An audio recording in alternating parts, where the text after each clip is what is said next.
സിദ്ധവൈദ്യം ഞാൻ പല പരിപാടികളിലും പറഞ്ഞിട്ടുണ്ട്. ഏറ്റവും പഴക്കം ചെന്ന ഒരു ചികിത്സാ സമ്പ്രദായമാണ് എന്നുള്ള കാര്യം. സിദ്ധവൈദ്യം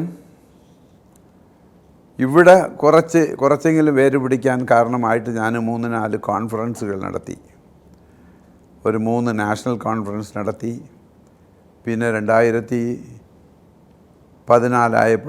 വേൾഡ് സിദ്ധ ഡേ തന്നെ ഞാനിവിടെ നടത്തി.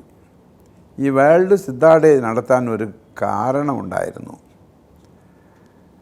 സെൻട്രൽ കൗൺസിൽ ഓഫ് ഇന്ത്യൻ മെഡിസിനിൽ അത് എഡ്യൂക്കേഷൻ്റെ അപ്പെക്സ് ബോഡിയാണ്. ആയുഷ് ഡിപ്പാർട്ട്മെൻറ്റിൽ അതിൻ്റെ കീഴിൽ പ്രവർത്തിക്കുന്ന ഒരു വലിയ ഓർഗനൈസേഷനാണ് central council of Indian medicine. ഞാൻ അതിൽ വൈസ് പ്രസിഡൻ്റായിട്ട് ഒരു 10-12 വർഷം ഞാനും ഉണ്ടായിരുന്നു. ആ സമയത്താണ് ആയുർവേദവും യുനാനിയും സിദ്ധയും ആ സെൻട്രൽ കൗൺസിലിൻ്റെ കീഴിൽ തന്നെ വരുന്നത്.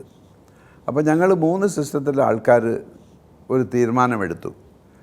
നമ്മൾ 3 പേരും നമ്മുടേതായ വേൾഡ് സിദ്ധ ഡേ അല്ലെങ്കിൽ വേൾഡ് ആയുർവേദ ഡേ അല്ലെങ്കിൽ വേൾഡ് യുനാനി ഡേ ഒരു ഡേറ്റ് ഫിക്സ് ചെയ്ത് അത് ആഘോഷിക്കണം എന്നുള്ള രീതിയിൽ ഒരു തീരുമാനം എടുക്കുകയും അതിനുവേണ്ടി പല ചർച്ചകൾ നടത്തുകയും അവസാനമായിട്ട്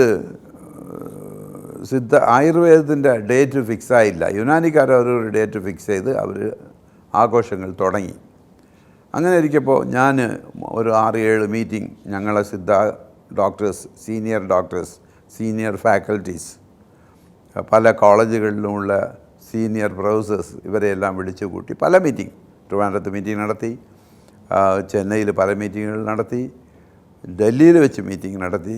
ഇങ്ങനെ ഡൽഹിയിൽ വെച്ച് അവസാനം 80 ആൾക്കാരെ വിളിച്ച്, 80 സീനിയർ മോസ്റ്റ് ഡോക്ടേഴ്സാണ്, എക്സ്പേർട്സാണ്, ഇവരെയെല്ലാം വിളിച്ചു വരുത്തി ഒരു മീറ്റിംഗ് ചേരുകയും അതിലൊരു ഡേറ്റ് ഫിക്സ് ചെയ്തു. ആ ഡേറ്റാണ് April 14. April 14 പല പ്രത്യേകതകളുണ്ട്. നമ്മുടെ അഗസ്ത്യർ കൂടത്തിൽ അഗസ്ത്യ മുനി സമാധിയായത് അവിടെയാണ്. അവിടെ എല്ലാ വർഷവും ഈ April 14 എന്ന് പറയുന്നത് തമിഴ് വർഷത്തിൻ്റെ ചിത്തിര 1-ാം തീയതിയാണ്. അതുപോലെ മലയാള വർഷത്തിൻ്റെ വിഷു 1-ാം തീയതിയാണ്. ഇത് രണ്ടും വരുന്നതാണ് ഈ April 14. ഇന്നും അഗസ്ത്യർ കൂടം ആ ഭാഗങ്ങളിൽ തമിഴ്നാട്ടിൽ നിന്നും കേരളത്തിൽ നിന്നും ധാരാളം വിശ്വാസികൾ പോയി അവിടെ വലിയ ആഘോഷങ്ങളും പൂജകളും നടത്തുന്നുണ്ട്. ഈ ഡേറ്റ് ഇതിന് ഓപ്റ്റായിട്ടുള്ള ഒരു ഡേറ്റ് എന്ന് കരുതിയാണ് ഞങ്ങൾ April 14 സിദ്ധയുടെ വേൾഡ് സിദ്ധ ഡേ എന്ന് ഫിക്സ് ചെയ്ത് അത് central council of Indian medicine എക്സിക്യൂട്ടീവിൽ പാസ്സാക്കി. പിന്നെ central council of Indian medicine general ബോഡിയും പാസ്സാക്കി തീരുമാനിച്ച് സെൻട്രൽ കൗൺസിലിൽ അത് നോട്ടിഫൈ ചെയ്ത് ഉടനെ തന്നെ ഗവൺമെൻറ് ഓഫ് ഇന്ത്യയ്ക്ക് നോട്ടിഫിക്കേഷന് വേണ്ടി ഞങ്ങൾ അയക്കുകയും ചെയ്തു. ഞങ്ങൾ ആ വർഷം തന്നെ April 14 ചെന്നൈയിൽ നാഷണൽ ഇൻസ്റ്റിറ്റ്യൂട്ട് ഒരു വലിയ ഇൻസ്റ്റിറ്റ്യൂട്ടാണ്, ഒരു സെൻട്രൽ ഗവൺമെൻറ് സ്ഥാപനം കൂടിയാണ്. അവിടെ വെച്ച് ആദ്യത്തെ ഒരു world Siddha day April 14, April 14 and 15 2 ദിവസം ഒരു വേൾഡ് സിദ്ധ ഡേ ആരംഭിച്ചു. ഒരു കാര്യം ഓർക്കണം, അത് അഗസ്ത്യർ താമസിച്ചിരുന്ന അഗസ്ത്യർ കൂടത്തിൽ വലിയ വിശേഷങ്ങൾ നടക്കുന്ന ചിത്തിര വിഷു എന്ന വലിയൊരു വിശേഷം നടക്കുന്ന ഒരു ഡേറ്റാണ് April 14.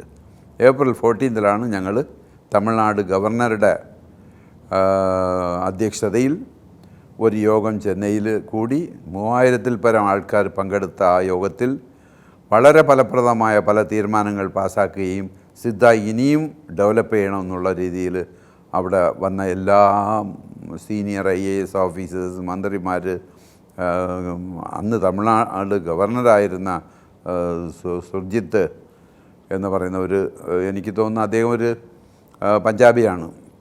അങ്ങനെ വളരെ ഇൻട്രസ്റ്റായിട്ട് ഈ സിസ്റ്റം വളരണമെന്ന് താല്പര്യമെടുത്ത് അങ്ങനെ വേൾഡ് സിദ്ധ ഡേ വളരെ ആഘോഷമായിട്ട് 2009 തൊട്ട് 9, 10, 11, 12, 13, 14 വരെ വേൾഡ് സിദ്ധ ഡേ ഓരോ സ്ഥലങ്ങളിലായിട്ട്. ഇതിൽ പലപ്പോഴും ചെന്നൈയിലാണ് നടന്നത്, ഒരു പ്രാവശ്യം 2014 ട്രിവാൻഡ്രത്ത് വെച്ച് നടന്ന് അന്ന് ബഹുമാനപ്പെട്ട ആരോഗ്യവകുപ്പ് മന്ത്രി ശ്രീമതി ടീച്ചർ, പിന്നെ അന്ന് മന്ത്രിയായിരുന്ന ഒരു മന്ത്രി കൂടെ ഉണ്ടായിരുന്നു. ഇവരൊക്കെ പങ്കെടുത്ത് 2000-ഓളം ആൾക്കാർ സിദ്ധ ഡോക്ടേഴ്സ് പങ്കെടുത്ത വലിയൊരു മീറ്റിംഗ് ആയിരുന്നു ട്രിവാൻഡ്രം AKG സെൻറ്ററിൽ വെച്ചാണ് ആ മീറ്റിംഗ് നടന്നത്. വളരെ ഗ്രാൻഡായിട്ട് ആ മീറ്റിംഗ് ഞങ്ങൾ നടത്തി. വേൾഡ് സിദ്ധ ഡേ ആഘോഷിച്ചു. പിന്നെ ഞാൻ എൻ്റെ ടെന്യൂർ അവിടെ കഴിഞ്ഞപ്പോൾ വേറെ ആൾക്കാർ 1-2 പേര് പോയപ്പോൾ ഈ ഡേറ്റിൽ ചെറിയ മാറ്റങ്ങൾ വരുത്തി. അവർ വേറെ ഒരു ഡേറ്റിൽ വേൾഡ് സിദ്ധ ഡേ ഫിക്സ് ചെയ്തു. അതിലെയും ഞാൻ സഹകരിച്ച് കണ്ടു തന്നെ മുമ്പോട്ട് പോകുന്നുണ്ട്. ഇങ്ങനെയാണ് വേൾഡ് സിദ്ധ ഡേ ആരംഭിച്ചത്. വേൾഡ് സിദ്ധ ഡേ അഗസ്ത്യരുടെ നാമത്തിലാണ് അറിയപ്പെടുന്നത്. ചിത്തിര വിഷു ആ 14th ഏപ്രിൽ ആ ഡേറ്റാണ് ഓപ്റ്റായ ഡേറ്റ്. പക്ഷേ ഇപ്പോൾ ചെറിയ മാറ്റങ്ങൾ ഓരോരുത്തരുടെ സൗകര്യം അനുസരിച്ച് ഡേറ്റുകൾ മാറിക്കൊണ്ടിരിക്കുന്നു. ഇപ്പോൾ എൻ്റെ മനസ്സിൽ ഇപ്പോഴുള്ളതും April 14th world Siddha day. പക്ഷേ അതിനുശേഷം ചെറിയ മാറ്റങ്ങൾ വന്നിട്ടുണ്ട്. എന്നിരുന്നാൽ പോലും പണ്ടത്തെ പോലെ 3000-4000 ആൾക്കാർ പങ്കെടുക്കുന്ന ഫംഗ്ഷനൊന്നും നടക്കുന്നില്ല. 100-100 പേര് ചേർന്ന് ചെറിയ ഒരു യോഗം ചേർന്ന് വേൾഡ് സിദ്ധ ഡേ പേരിന് നടത്തിക്കൊണ്ട് പോകുന്നു എന്നേ എനിക്ക് പറയാൻ സാധിക്കുള്ളൂ.